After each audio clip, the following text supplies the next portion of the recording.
Hello, my name is Martin Foley and I am the National Director of the Catholic charity, the Apostleship of the Sea. A bit of myself, I live in Leamington Spa in the Archdiocese of Birmingham with my wife and 4 children. The Apostleship of the Sea is a charity that many of you may not have heard of. We are the Catholic Church's mission to seafarers. And you might wonder, well, why does the Church have a mission to seafarers? Well, seafarers are a particularly marginalised and isolated and vulnerable group of people. We are an island nation, and over 90% of the goods that are bought and sold on our high streets, from iPods to televisions, from coffee to bananas and chocolate, come to our shores via the sea. And it's seafarers on board ships that bring these goods to us. So it's no exaggeration to say that without seafarers, we would starve. Seafarers come from all over the world, but mainly from developing countries in Southeast Asia, such as the Philippines or Indonesia. And these men are away from their family, from their friends, from their parish, for up to 12 months at a time. So this brings with it all sorts of personal challenges for them, and that's when the Apostleship of the Sea steps up to support these men in the name of the Church.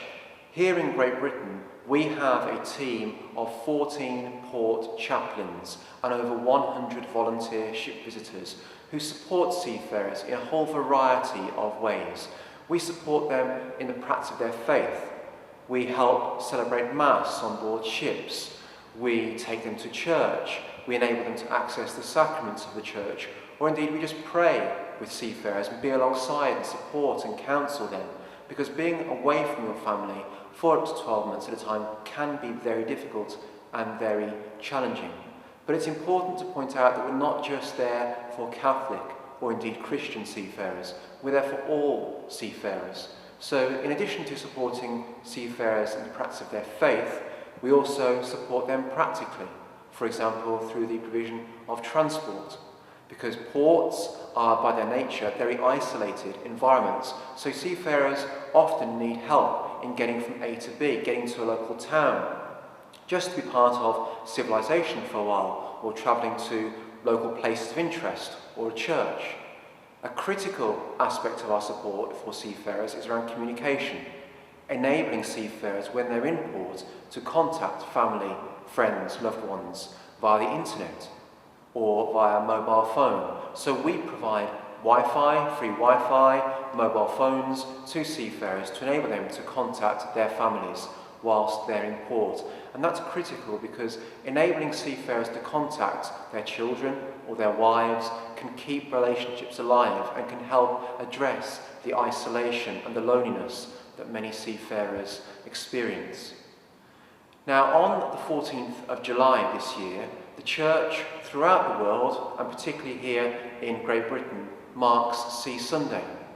And Sea Sunday is the one occasion in the year when the Church specifically invites us to remember seafarers, most importantly, to pray for seafarers. Our prayers for seafarers are a source of tremendous consolation and hope for them. So in your parish on Sea Sunday, I would invite you to take that opportunity to support the work of the Apostleship of the Sea, to pray for seafarers at Mass, particularly during the bidding prayers, and then to think, well, how can this prayer lead to action? How can we, as a parish, support the work of the Apostleship of the Sea?